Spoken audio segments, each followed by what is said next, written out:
오늘 하나님 말씀은 열왕기상 17장 1절에서 7절까지 말씀입니다.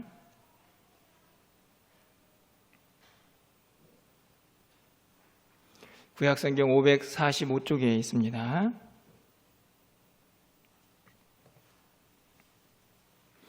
열왕기상 17장 1절에서 7절까지 말씀을 한 절씩 교독하고 7절은 함께 읽겠습니다. 길라앗에 우거하는 자 중에 디셉 사람 엘리야가 아합에게 말하되 내가 섬기는 이스라엘 하나님 여호와께서 살아계심을 두고 맹세하노니 내 말이 없으면 수년 동안 비도 이슬도 있지 아니하리라 하니라. 너는 여기서 떠나 동쪽으로 가서 요단 앞 그리 시냇가에 숨고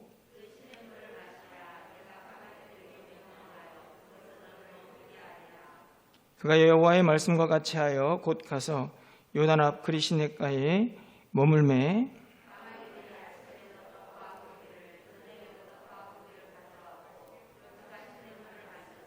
7절입니다. 땅에 비가 내리지 아니하므로 얼마 후에 그 시내가 마르니라.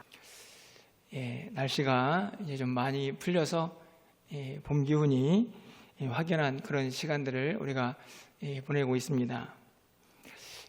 그런 가운데서도 최근에 3월 초쯤인가요?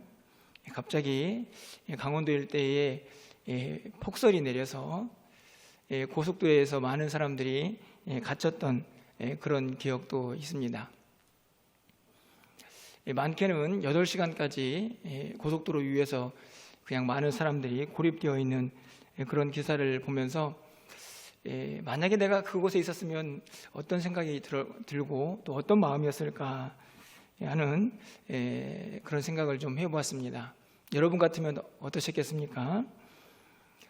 언제 뚫릴지 모르는 길 위에 서서 추위는 계속 밀려오고, 물론 기름이 있는 차들은 히터를 켜놓고 그 안에서 견디었다고 하는데요, 그렇지 못한 차들은 또 얼마나 두렵고 기름이 계속 떨어지는 그 미터기를 보면서 얼마나 힘들었을까 하는 생각도 해봅니다. 음식이 없어서 고통을 당했던 사람들도 있었다고 하고요. 아마 성질이 급한 사람들은 아마 핸들을 몇 번 흔들고 아마 답답해하는 그런 광경도 있지 않았을까 생각을 하는데요.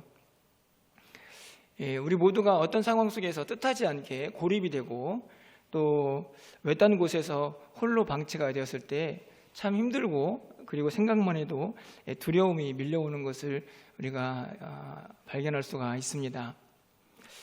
오늘 조금 상황과 또 처지는 좀 다르지만 오늘 글리시네카라는 곳에서 엘리야가 경험하는 이 상황도 참으로 힘들고 어려운 고립의 시간이 아닌가 하는 생각을 가져보게 됩니다.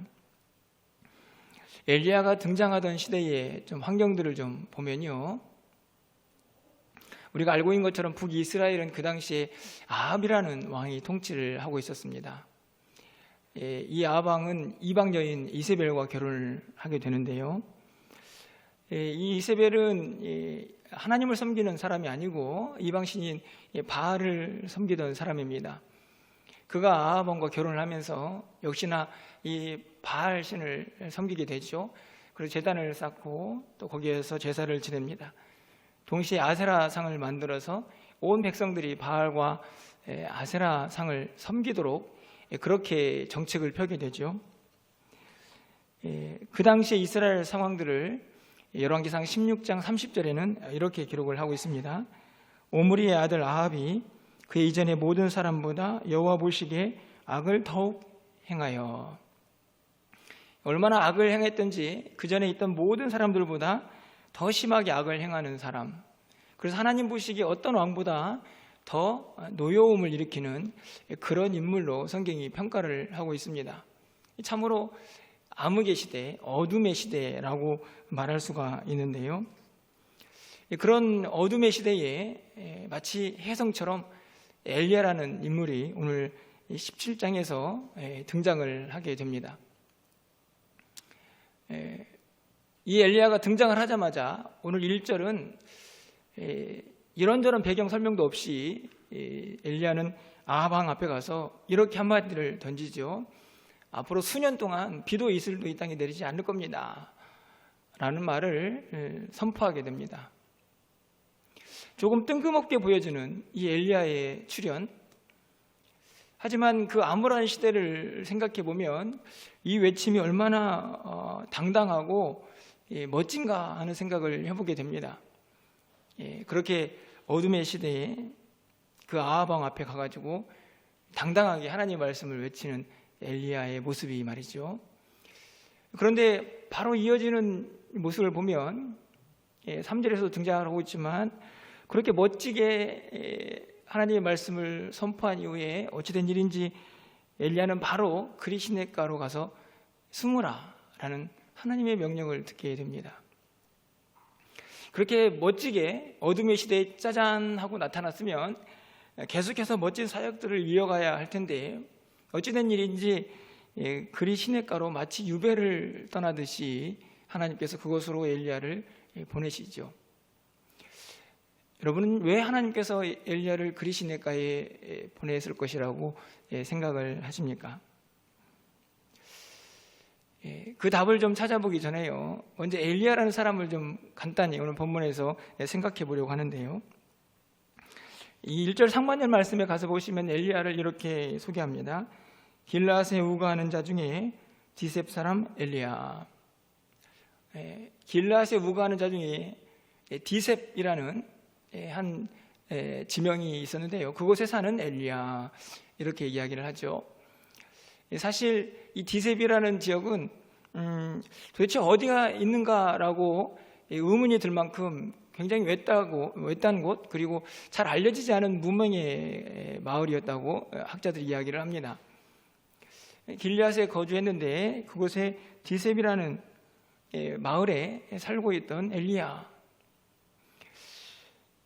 어찌 보면 우리가 알고 있던 그 위대한 엘리야, 그리고 이 어둠의 시대에 혜성처럼 나타나서 하나님의 말씀을 전하는 엘리야의 모습과는 너무 다른, 어찌 보면 좀 초라한 이 신분을 가지고 있는 모습처럼 보여집니다. 사실 그렇죠. 우리가 다른 이 좀 유명한 선지자들을 보면 보통 누구누구의 아들 이렇게 이야기가 시작됩니다. 그 말은 그 사람이 누구의 아들인가 하는 것을 드러내면서 어느 정도의 가문에서 태어난 사람인가를 드러내는 것인데, 여러분 예로 이사야 1장 1절 말씀을 보면 이사야 선지자의 출신을 이렇게 기록을 하죠. 아모스의 아들 이사야. 아모스의 아들 이사야. 아모스는 그 당시에 귀족 출신으로 그렇게 알려져 있습니다. 아모스, 그 가문의 아들 이사야, 이 정도는 되어야 선지자 노릇을 할 수 있지 않을까요? 예레미야는 어떻습니까? 1장 1절에 있는 말씀을 좀 가서 보시면 베냐민 땅 아나노스의 제사장들 중 힐기야의 아들 예레미야. 예레미야는 제사장의 아들입니다. 와, 귀족 출신의 아들, 그리고 제사장의 아들, 이 정도는 되어야 뭔가 하나님의 말씀을 전하는 위대한 선지자로, 좀 속된 표현으로 좀 말빨이 설 수 있지 않을까, 이런 생각이 드는데, 그냥 엘리야는 이름도 없는 평범한 마을 디셉에서 그냥 살다 짜잔하고 나타난 한 인물, 이렇게 소개를 하고 있습니다. 어찌 보면 그의 신분은 선지자 노릇을 할 수 있는 사람인가라고 생각이 들 만큼 초라한 모습입니다.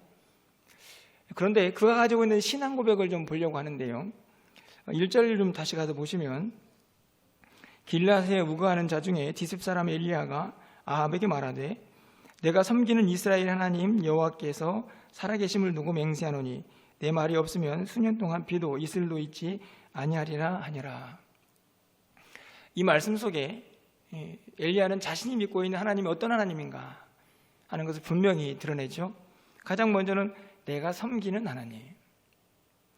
이 내가 섬긴다라는 말은 본래 히브리어에 가보면 이 섬기다는 말은 원래 단어가 서다라는 의미를 가지고 있습니다. 그래서 NASB라는 영어 성경에 보면 이 단어를 어떻게 설명을 하냐면 나는 하나님 앞에 서 있는 사람입니다 라고 그렇게 번역을 하죠. 다른 번역은 아니지만 훨씬 더 분명하게 자신의 모습을 드러내고 있는 고백입니다. 내가 섬기는 하나님, 나는 하나님을 섬깁니다. 나는 그 섬김을 어떻게 하고 있느냐?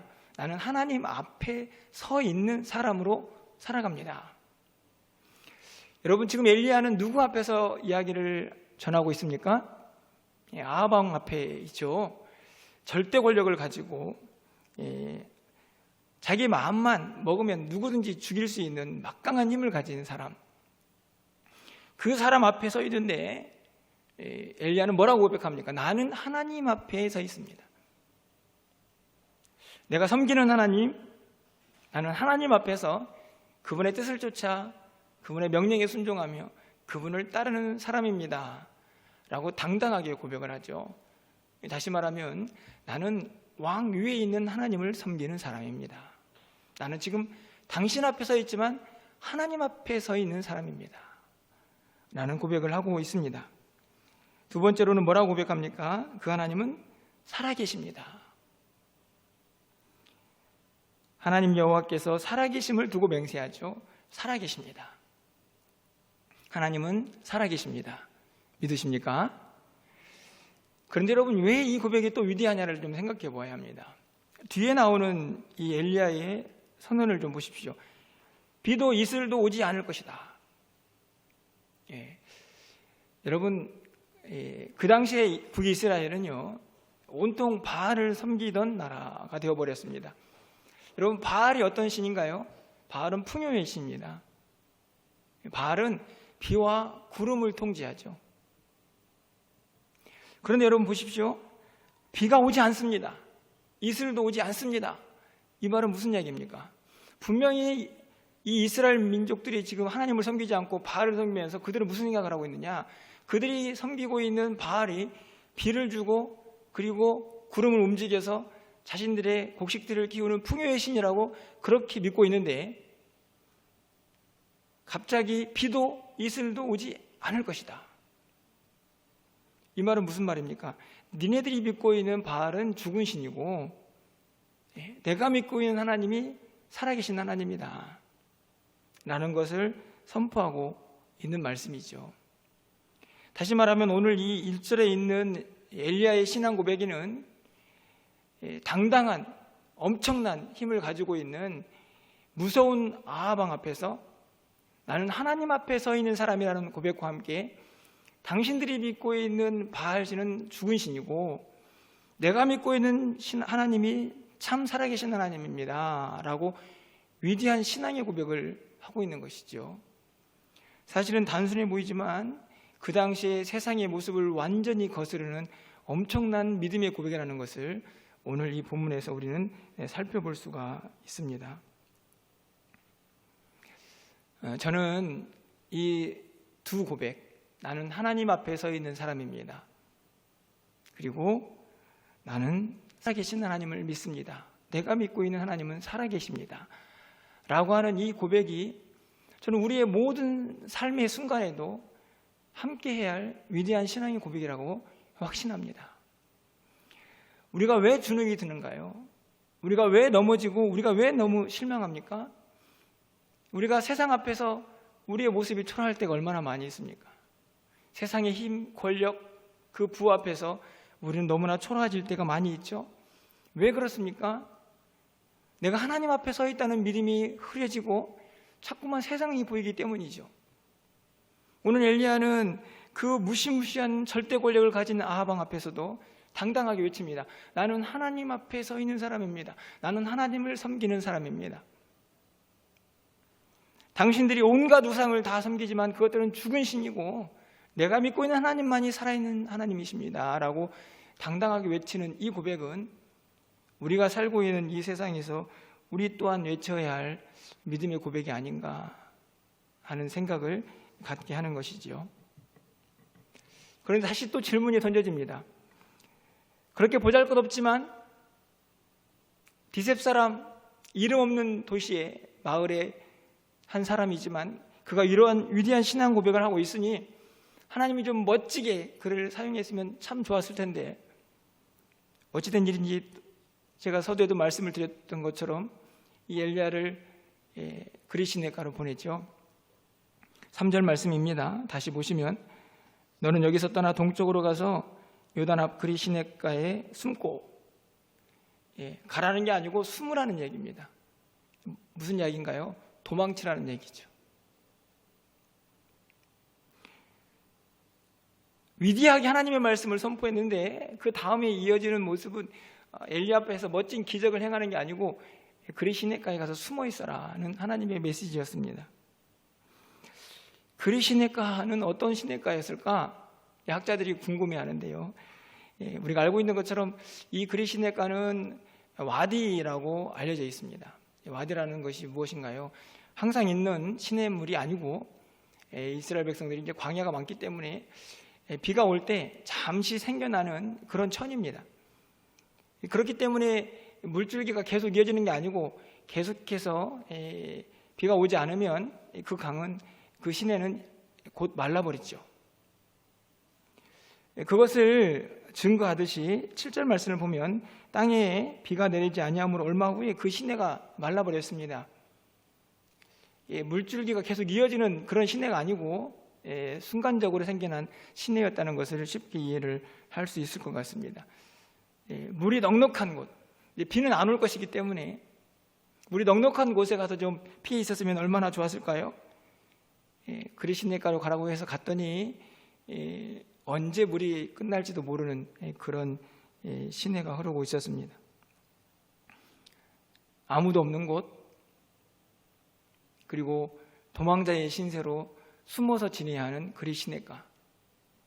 하나님은 왜 엘리야를 그곳으로 보내셨을까?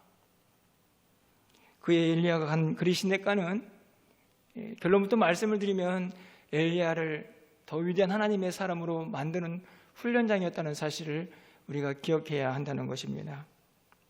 그곳에서 엘리야는 무슨 훈련을 받았을까요? 첫 번째로는 말씀의 능력을 경험하게 됩니다. 말씀의 순종을 배우죠. 아합은요, 모든 것을 가진 사람이었습니다. 그런데 아합 앞에 서서 하나님의 말씀을 외쳤던 이 엘리야는요, 아무것도 가진 것이 없는 사람이었습니다. 그가 한 가지 가진 것이 있다고 하면 무엇이었을까요? 하나님의 말씀. 하나님의 말씀밖에 가진 것이 없는 그 엘리야. 그 엘리야는 철저하게 그 말씀이면 족하다는 사실을 삶에서 배워야 했습니다. 그 말씀에 순종하는 것이 하나님 앞에서 어떤 능력을 발휘하는 것인지를 그는 배워야 했다는 것이죠. 여러분, 하나님께서 엘리야에게 그리시네가에서 숨어라 이렇게 말씀을 하시면서 한 가지를 말씀하죠. 4절 말씀입니다. 뭐라고 말씀하시면서 그리시네가에 숨으라고 하십니까? 우리 4절은 좀 함께 읽도록 하겠습니다. 읽습니다. 그 시냇물을 마시라. 내가 까마귀들에게 명령하여 거기서 너를 먹이게 하리라. 거기서 시냇물 마셔라. 그런데 물은 마시는데 먹을 게 없지 않습니까? 하나님께서 말씀합니다. 까마귀들에게 명령하여 내가 너에게 먹을 것을 갖다 주겠다. 여러분 믿어지십니까? 까마귀가 몇 마리 정도가 날라오면 엘리야를 먹일 수가 있을까요? 여러분 까마귀 울음소리 혹시 들어보셨습니까? 저는 별로 그렇게 그 울음소리를 좋아하지는 않습니다. 잘 아시죠? 그 울음소리. 까마귀는 종종 웁니다.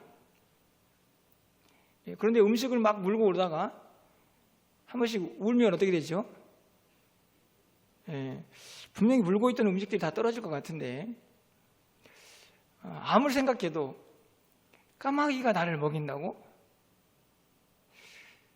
도대체가 믿어지지 않는 그런 이야기 아닙니까?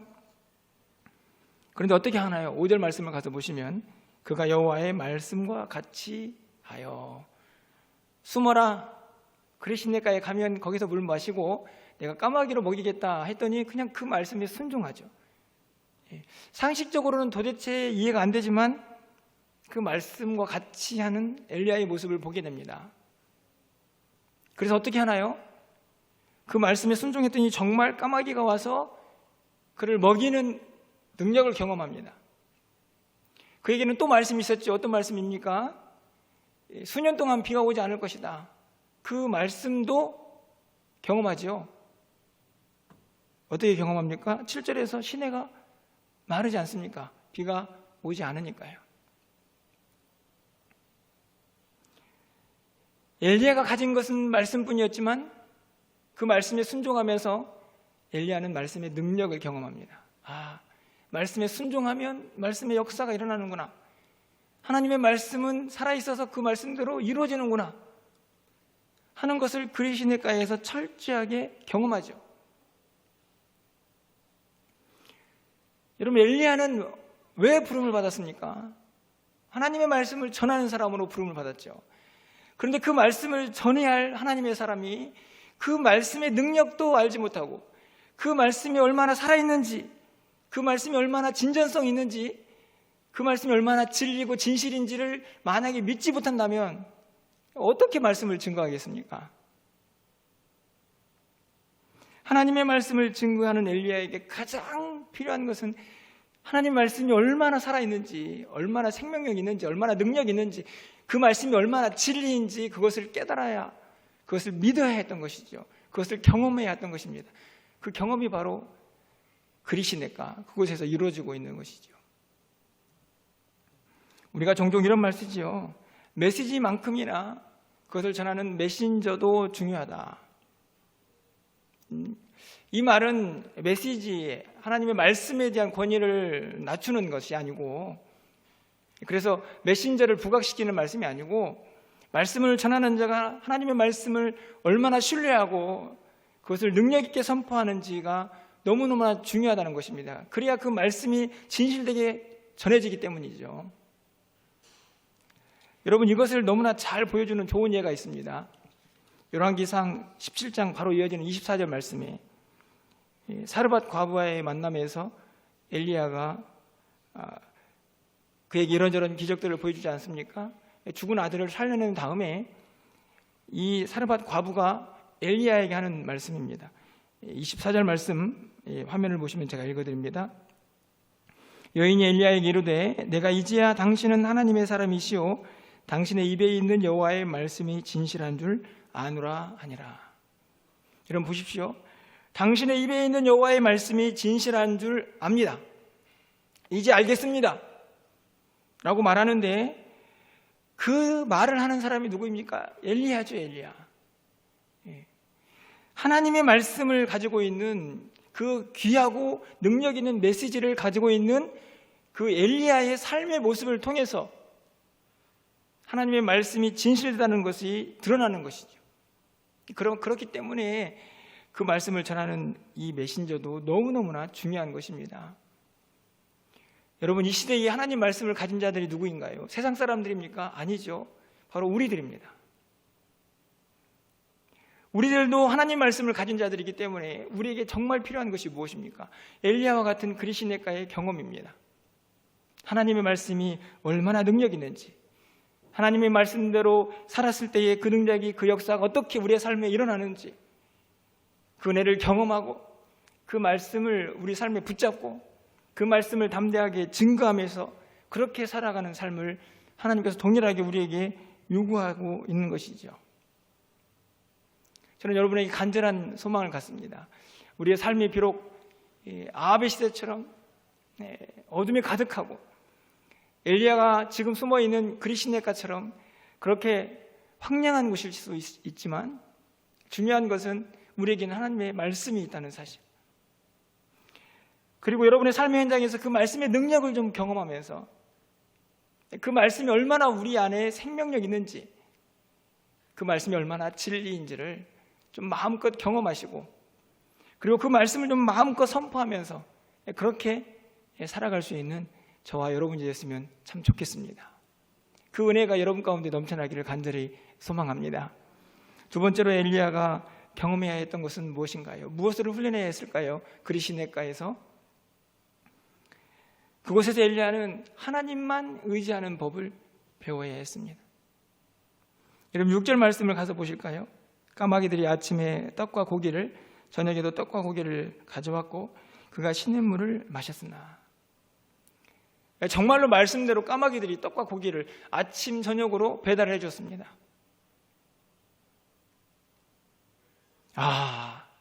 정말 하나님께서 말씀대로 역사하시는구나 를 확인하는 순간이었지만, 동시에 무엇을 확인하는 순간입니까? 나는 하나님의 은혜 없이는 살 수가 없구나. 까마귀가 가져다 주지 않은 음식이 없이는 엘리야는 살 수 없었습니다. 하나님께서 말씀하셨죠. 까마귀에게 내가 명령해서 너에게 먹을 것을 갖다 주겠다. 그러니까 까마귀가 그냥 날라온 게 아니고 하나님의 명령에 의해서 날라온 것이죠. 무슨 말씀입니까? 하나님의 은혜 없이는 살 수 없는 그의 인생, 하나님만 의지하는 훈련장이 바로 그리 시냇가였던 것이죠. 여러분, 얼마나 놀라운 일입니까? 그런데 한편으로 이런 생각도 듭니다. 왜 하필 까마귀야? 여러분, 까마귀 하면 여러분이 가지고 있는 이미지가 있으십니까? 까마귀, 새카맣다. 이스라엘 백성들이 가지고 있는 까마귀에 대한 이미지는 분명합니다. 부정한 새, 죽은 고기를 먹는 부정한 새입니다. 우리가 알고 있는 것처럼 창세기 가면 노아의 홍수가 나죠. 노아의 홍수가 난 다음에 40이 지나고 이제 비가 그쳤습니다. 노아가 새 2마리를 차례로 내보냈는데, 하나는 까마귀였고 하나는 비둘기였죠. 비둘기는 돌아왔지만 까마귀는 돌아오지 않았습니다. 많은 학자들이 왜 돌아오지 않았을까? 아마도 까마귀는 죽은 그런 것들을 먹고 사는 새였기 때문에, 이 홍수가 끝나고 나니 얼마나 죽은 시체들이 많았겠습니까? 그것들을 먹느라고 정신이 없었을 거다라고 학자들이 이야기를 하는데요. 뭐 그런 해석을 뒤로 하고, 신명기 말씀을 보면 14장 12절과 14절에 모세의 율법에 이렇게 기록이 되어 있습니다. 이런 것은 먹지 못할지니 곧 독수리와 솔개와 물수리와 그리고 까마귀 종류. 그러니까 까마귀는 먹지 마라. 부정하다. 그런데 지금 어떤 새가 엘리야에게 음식을 가져다 주고 있습니까? 저 같으면 이런 생각이 좀 들었겠습니다. 하나님, 이왕에 새를 보내서 먹을 것을 좀 배달해 주시려면 좀 좋은 이미지를 가지고 있는 비둘기나 이런 새들을 좀 사용하시지, 왜 하필 우리 민족이 전부 다 죽은 고기를 먹는 부정한 새라고 그렇게 인식하고 있는 까마귀입니까? 저는 한편으로는 또 이렇게 생각해 봅니다. 철저하게 엘리야를 무시하는 거죠. 너네들이 그렇게 부정하게 여기는 까마귀, 너 그 까마귀를 통해서 먹고 사는 존재야. 그런데 그 까마귀를 내가 움직인다. 그리고 그 새를 통해서 너는 생명을 유지하게 될 거야. 아침 저녁으로 그 까마귀가 음식을 물고 올 때마다 엘리야는 무엇을 생각했습니까? 하나님의 은혜 없이는 나는 살 수 없다. 하나님만 의지하는 방법을 그곳에서 철저히 배워야 했던 것이죠. 여러분, 그가 직면했던 시대, 특별히 그가 만났던 아합 왕은 어떤 사람입니까? 온통 세상이 우상으로 가득하고 아합은 모든 것을 가진 사람이었습니다. 그래서 자기 힘으로, 자기 능력으로 뭐든지 할 수 있는 사람이었죠. 아합은 어떤 사람이었습니까? 이미 자신이 신이 되어버린 사람이었습니다. 자기 힘으로 모든 것을 할 수 있다고 생각했던 착각 속에 빠져있던 인물이었으니까요. 하지만 지금 엘리야는 어떻습니까? 아무것도 자기가 할 수 있는 게 없습니다. 하물며 먹고 사는 것조차도 하나님의 은혜 없이는 살 수 없는 연약한 존재. 무엇을 의미하나요? 세상에 많은 사람들이 세상의 힘과 권력 앞에서 자신의 힘을 믿고 자신이 우상이 되어서 그렇게 살아가는 세상이지만, 너만큼은 하나님만 있으면 족합니다. 나는 하나님만 의지하며 살겠습니다. 나는 하나님의 은혜 없이는 살 수 없는 사람입니다. 그것을 매 순간마다 잊지 말고 살아라 라고 가르쳐 주는 것입니다. 그 배우는 현장이 그리시네가였던 것이죠. 여러분, 그 말씀에 순종하고 그 하나님만 의지하는 삶을 배우면서 엘리야는 하나님의 사람으로, 능력의 사람으로 조금씩 자라간 것은 아닐까요? 여러분, 오늘 우리의 모습은 어떻습니까? 아합이 통치하는 북이스라엘의 세상처럼 이 세상도 역시나 우리 스스로가 자기 자신이 신이 되어 중심이 되어 살아가는 그런 세상을 살고 있지 않습니까? 세상에 이런저런 것들이 우상이 되어 있습니다. 물질, 건강, 기타 등등의 많은 것들이 그거 있으면 살 것처럼 느껴지는 세상을 살고 있죠. 그리고 우리도 그 안에서 살고 있습니다. 우리도 점점 그 세상에 물들어가고 있습니다. 하지만 하나님께서는 말씀합니다. 그리 시냇가로 나와라. 그곳에서 하나님의 은혜 없이는 살 수 없다는 것을 다시 배워라. 그리고 세상에 당당히 외쳐라. 나는 하나님만 있으면 족합니다.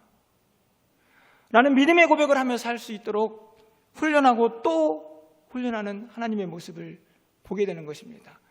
우리를 그 삶의 훈련의 현장으로 부르시는 것이죠. 그것이 바로 그리시네가입니다.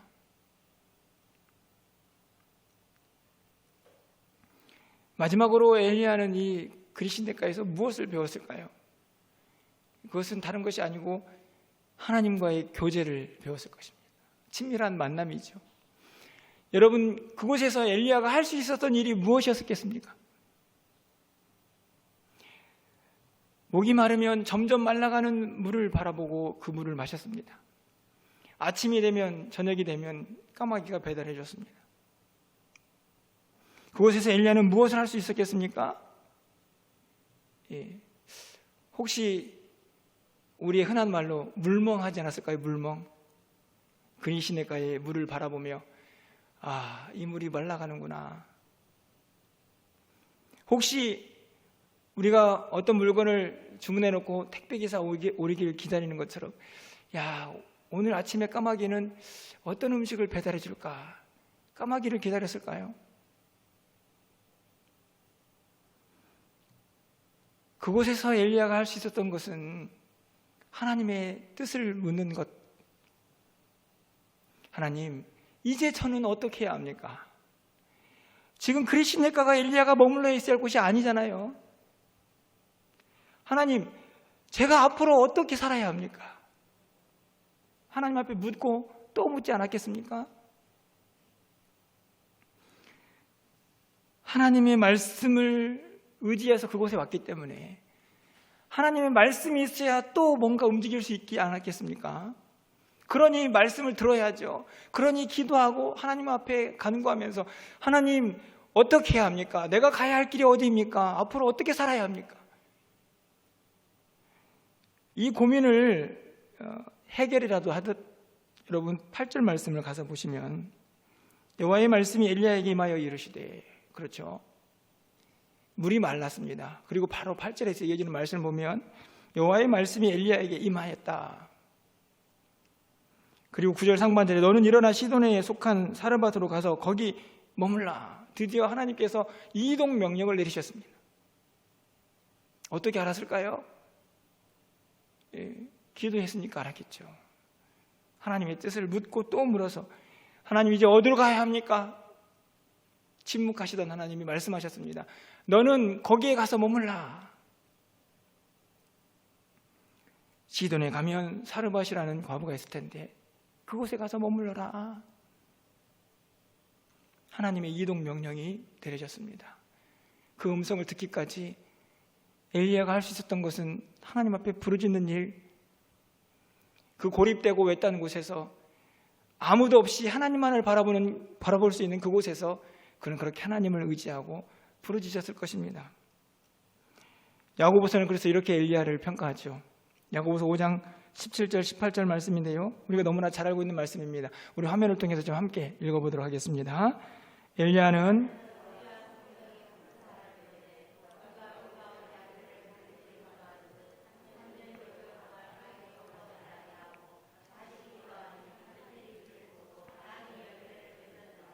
아멘. 여러분, 오늘 이 야고보서의 기록을 보면 엘리야는 어떤 사람입니까? 우리랑 똑같은 사람인데 기도의 사람이죠. 비가 오지 않는 것도 비가 오는 것도 기도했다. 여러분, 오늘 분명히 하나님께서 말씀하셨습니다. 수년 동안 비 오지 않을 거다. 근데 그 비가 오는 것도 안 오는 것도 하나님의 말씀임에도 불구하고 엘리야는 뭐 했습니까? 기도했습니다. 하나님 말씀대로 이루어 주십시오. 기도의 사람이죠. 하나님 앞에 간구하며 하나님 앞에 나아가 하나님의 뜻을, 그가 가야 할 길을 묻는 사람이었습니다. 그리시네가가 바로 그런 곳이었죠. 세상의 모든 소리를 단절하고 하나님만 바라보는 그곳, 그 장소였던 것입니다. 예수님께서 우리에게 말씀하셨습니다. 마태복음 6장 6절 말씀이죠. 너는 기도할 때에 내 골방으로 들어가 문을 닫고 은밀한 중에 계신 내 아버지께 기도하라. 은밀한 중에 보시는 내 아버지께서 갚으시리라. 왜 골방입니까? 골방의 의미는 무엇인가요? 세상의 소리가 너무 많이 들려오니 골방처럼 좀 외딴 곳이지만 세상의 소리를 단절하고 오직 하나님만 바라볼 수 있는 그곳에서 기도하며 하나님 앞에 나아가라는 말씀입니다. 예수님의 삶도 그런 삶이지 않았습니까? 마가복음 1장 35절 말씀입니다. 새벽 아직도 밝기 전에 예수께서 일어나 나가 한적한 곳으로 가사 거기서 기도하시더니 한적한 곳으로 가셨습니다. 그 한적한 곳은 어떤 곳인가요? 세상과는 좀 떨어져 있지만 하나님을 오롯이 만날 수 있는 그곳. 누가복음 5장 15절 16절 말씀입니다. 예수의 소문이 더욱 퍼짐에 수많은 무리가 말씀도 듣고 자기 병도 고침을 받고자 하여 모여오되 예수는 물러가사 한적한 곳에서 기도하시니라. 여전히 말씀을 증거해야 하고 여전히 병든 자들을 고쳐야 하는 예수님의 사명이 있었지만 예수님은 그 많은 무리를 뒤로하고 또 한적한 곳에서 기도하셨습니다. 왜요? 하나님 앞에 물으며 하나님의 뜻을 구하고 하나님의 도움을 구하는 그 은밀한 시간이 예수님에게도 필요했기 때문입니다. 엘리야에게 왜 그리시네가가 필요했습니까? 하나님을 바라보고 하나님 앞에 부르짖으며 그가 가야 할, 그가 앞으로 해야 할 그 선지자의 사명을 감당하기 위해서 하나님의 어떤 은혜가, 하나님의 어떤 말씀이 필요한지 구하고 간구하는 시간이 그에게 반드시 필요했기 때문입니다. 여러분, 우리가 기도하지 않으면요 실패합니다. 기도하지 않으면 내 마음대로 가다가 내 뜻대로 가다가 하나님이 원하시지 않는 곳을 가서 만신창이가 되어서 돌아올 수 있습니다. 그래서 우리는 매일매일 물어야 합니다. 하나님, 이 길이 하나님 원하시는 길입니까? 이 길을 가는 것이 하나님의 뜻입니까? 묻고 또 물어야 하죠. 기도하지 않으면 직선으로 갈 길을 빙빙 돌아서 돌아오게 되어 있습니다. 물론 우리는 하나님을 사랑하고 하나님 또 우리를 사랑하시기 때문에 결국에는 그 길을 다시 가지만 참 많은 사람들이 기도하지 않다가 엉뚱한 길을 가서 돌아오는 모습들을 보게 됩니다. 기도하셔야 합니다. 물으셔야 합니다. 한적한 곳에 가서 골방에 가서 그리시네가 같이 세상과는 단절된 그곳에서 하나님 앞에 묻고 또 물으며 우리가 가야 할 믿음의 길을 하나님 앞에 지시받고 그 길을 담대히 걸어갈 수 있어야 한다는 말씀입니다. 목회를 하면서 제 안에 두 가지 두려움이 있습니다. 첫 번째 두려움은 기도하지 않고 교회에 이런저런 일들을 결정해서 우리 성도님들에게 힘들고 어려운 일이 발생하지는 않을까, 그런 두려움이 있습니다. 그래서 무엇을 할 때마다 기도하고 또 묻고, 그래서 때로는 되게 좀 우유부단해하는 제 모습도 보게 됩니다. 하나님이 말씀을 하지 않으시고 아무런 답을 주시지 않을 때 제가 한 걸음도 나아갈 수가 없기 때문이죠. 제 안에 있는 두려움입니다. 또 한 가지 두려움이 있습니다. 제가 늘 우리 성도님들에게 자원해서 신앙생활 하십시오. 그렇게 설교하고 가르치면서 우리 성도님들이 기도하지 않는 그 일을 방치하고 있는 것은 아닌가? 기도하지 않고 자기 마음대로 살아가며 그곳에 당하는 고통과 외로움을 방치하고 외면하는 것은 아닌가 하는 두려움이 제 안에 있습니다.